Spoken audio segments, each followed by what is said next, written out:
Well, the moon is now new, meaning there's no interference with lunar light during the nighttime hours. Now, if the sky was clear, it'd be great. Well, last night it was a clear sky. I opened up the telescopes and I used both of these scopes for not one, but two galaxy captures. Welcome to Heavenly Backyard Astronomy.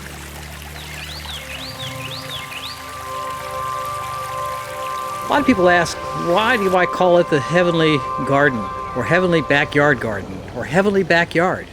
Why do I call it Heavenly Backyard? Well, let me give you a hint as to why. As we come into the backyard, there you can see why I call it Heavenly Backyard.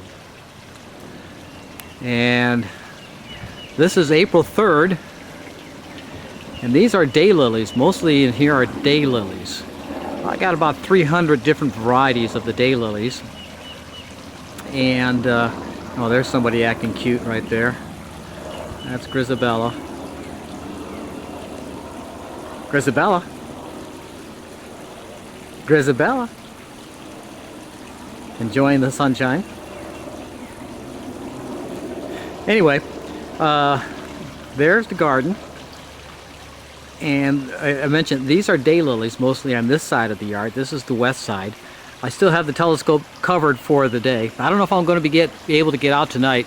You see up there? Those are cirrus clouds, and that's looking toward the east. And, well, you know, to the west it still looks pretty thin. However, the satellite imagery is showing something else, showing more thin clouds moving in across the area. So I might be able to play around with the telescope tonight, but I'm not going to be able to do much deep sky photography for tonight with all these thin clouds passing through. Well, last night I had a clear sky across our region, and I took advantage of that with both telescopes, the Orion EDBOT and the Celestron 11-inch Edge HD. And this one is set right now at f7 with the reducer lens on it at the moment. And this is a f6 telescope here. This has a very wide field of view, this ED80 telescope. And with it I have the filter wheel on that. I just added something new with that, the filter wheel. I'm just experimenting with the filters. This is my Canon, the T7i, which I've been using a lot and love. It's been giving me some great pictures, but it's a one-shot color. What I'm going to try to do is start learning how to use the color wheel and the red, green, blue, and luminous. And I've started experimenting with that. And tonight, I'm going to hook up this camera. This is the Altair 183C Hypercam. However, it's a one-shot color. But it does have a mono view, or a mono mode in it.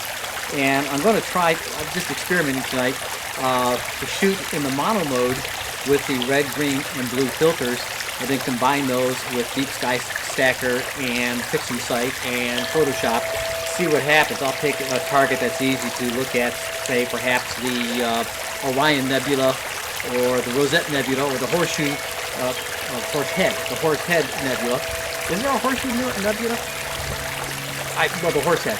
Anyway, I'm going to hook that up into the ED80 telescope later tonight and see how that works. I'm testing because I'm in the market to get a mono camera that's thermoelectrically cooled, so I can get some better pictures, particularly during the summer months. And all sounds good and well, but of course, as you know, this is not a cheap hobby. So I want to make sure everything works before I invest another $1,000 into a camera that is worth buying.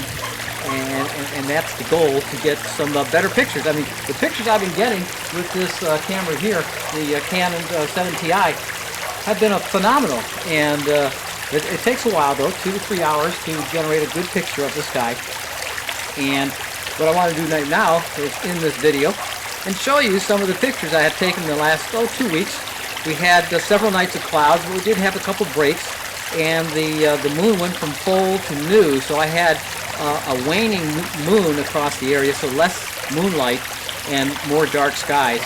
And, well, take a look at some of the results I had. Clear skies, everybody.